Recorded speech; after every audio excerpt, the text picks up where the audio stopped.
All right, now I'd like to move on and show you guys a couple different recipes that use zucchini as the main ingredient. So the first recipe I'd like to start with today is a recipe that can be found on myvivainc.com, and it's a recipe for Mediterranean baked zucchini. So the first step is really simple. I have cut a zucchini in half lengthwise, and I've trimmed off the ends and cut it in half lengthwise.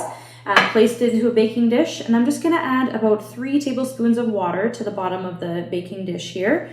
And I'm going to put it in a 350-degree oven and just bake it until it starts to become tender. I don't want it completely soft here. Just start the cooking process to begin that tenderization. So it should take about 15-20 minutes depending on the size of your zucchini. So we're going to do that, and then I will show you the next step shortly here. All right, so the zucchini has come out of the oven, and I've let it cool just a little bit here because I want to be able to handle it here. So it's cooled down enough now, so I'm going to take the seeds out. I'm just using a plain old spoon from my drawer here. And because it's baked and softened up a little bit, the seeds should come out relatively easily. Just have to kind of scrape along the inside here and create a bit of a channel. Doesn't have to be perfect. Even if it looks a little messy at this stage, once you fill it with the filling, which I'll show you in a moment here, it looks a lot nicer. So there it is, all hollowed out. So you can put that back. Well, I'll keep it here for now so you can see the next step a little bit more easily. And we're just going to discard these seeds today, but you can also just save them and put them into a soup or into a pasta sauce, chop it up a little bit and add it to like a spaghetti and meat sauce kind of thing. It's a great way to add a little bit more veggies to the mixture. So you don't have to waste it if you don't want to. Or you can add it to like a zucchini loaf or something if you wanted to as well.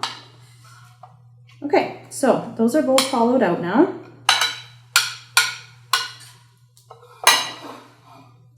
And now I have a mixture here of hummus, some fresh chopped basil, some dried oregano, all in a bowl here. You can use store-bought or homemade hummus. We do have a great recipe for hummus on My Viva Inc. as well, so you can check that out if you're looking for a good hummus recipe. So now you just want to spread that kind of down the middle of both as best as you can. Don't need to fill it all the way to the top here. You just kind of want a layer along the bottom. And again, don't worry about being perfect. Just try and get it in the middle as best as you can.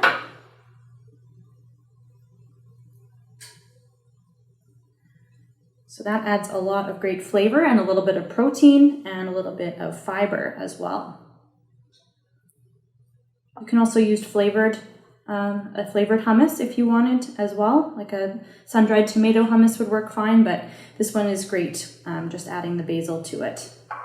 Okay, and then in this bowl here, I have some grape tomatoes that I've cut in half, and then I mixed them with some more chopped fresh basil, salt and pepper, olive oil, and a little bit of balsamic vinegar. So now you just want to spoon some of those on top of the hummus best as you can. Looks so beautiful, so colorful.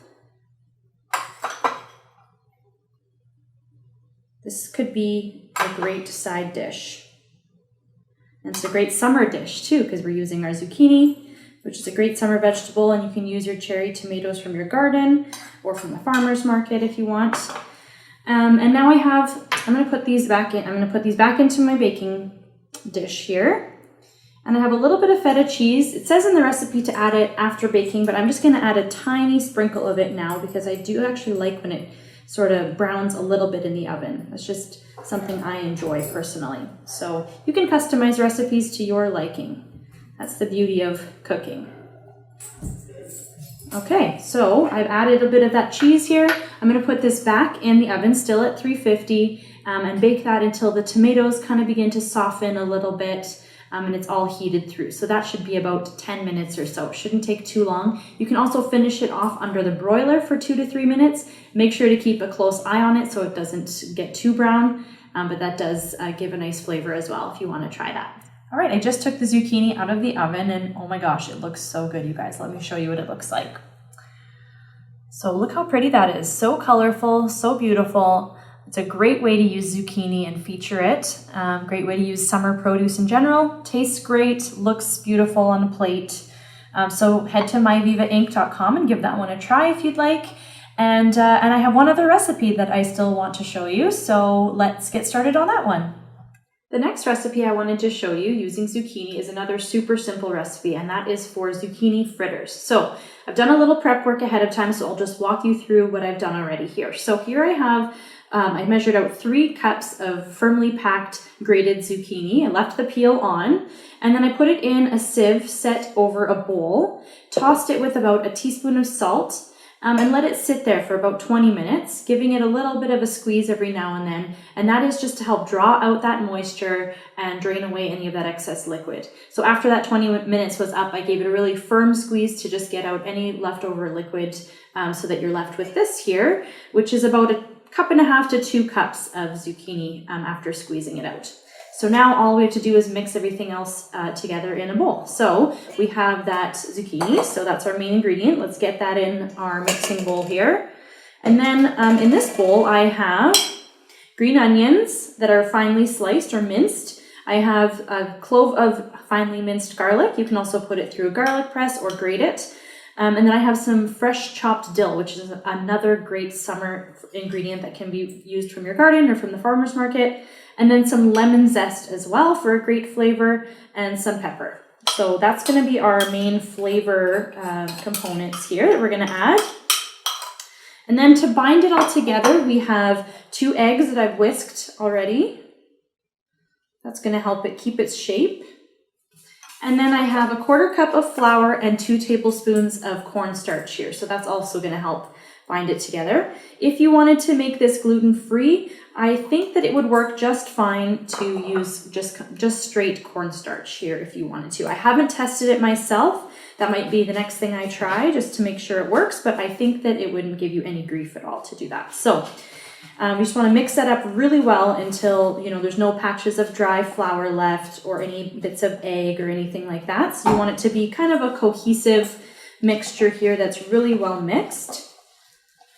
It is going to look a little bit wet at this stage, and that's from the eggs, but that's why it's really important to squeeze out your zucchini as well as you can so that you have the least amount of liquid as possible. So that looks good there. That's what it looks like. So now I will show you the next step, which is cooking them. The next step is cooking our fritters. So what I have here is a frying pan set over medium heat, and I'm heating some canola oil here, just a thin layer of it, about 1 tablespoon or 2. And you want it to get fairly hot, maybe not quite smoking, but pretty hot. And it looks like we're there already. So now what we're gonna do is I'm gonna use a scoop here. This is about 2 tablespoons worth. If you don't have a scoop, you can just use a tablespoon or just a regular spoon from your drawer. And take a little portion of that. So I have it pretty heaped here, and I'm going to put that into my oil. And then I have a spatula here that I'm going to use to flip them. And I just want to gently press down on that to get it nice and flat. You don't want paper thin here, but you don't want it mounded up at all. This way it'll cook more evenly and you'll get it nice and crispy on both sides. So now you just want to cook until both sides are browned. So it should take 2 to 3 minutes per side, depending on your pan, depending on the size of your fritters and whatnot. So I will show you what it looks like when I flip it over here. All right, so these are almost done cooking here. I have flipped them over and I let them cook on the other side for about that 2 to 3 minutes again. So they're looking nice and browned and crisped up. So I'm just going to turn my heat off now. And then I just want to transfer these to a paper towel lined plate just to absorb any excess oil if there is any. You don't really need a whole lot of oil to cook these, just a thin layer in the pan to get them nice and crisped up. And that's it, really. So that's kind of what they look like when they're done. Maybe it's not the best lighting. but they're really, really good. They have a lot of great flavor going for them already, so you can serve this as a great side dish with your meal or on their own or as an appetizer. They go really well with like a Greek tzatziki type dip as well, so that would go really well, or even some hummus if you want some added protein in there, so or just plain. So give them a try at home. They're really, really simple and really, really tasty. All right, here are the fritters. They've just come out of the pan. I put them on a plate here. They're nice and browned, nice and crispy.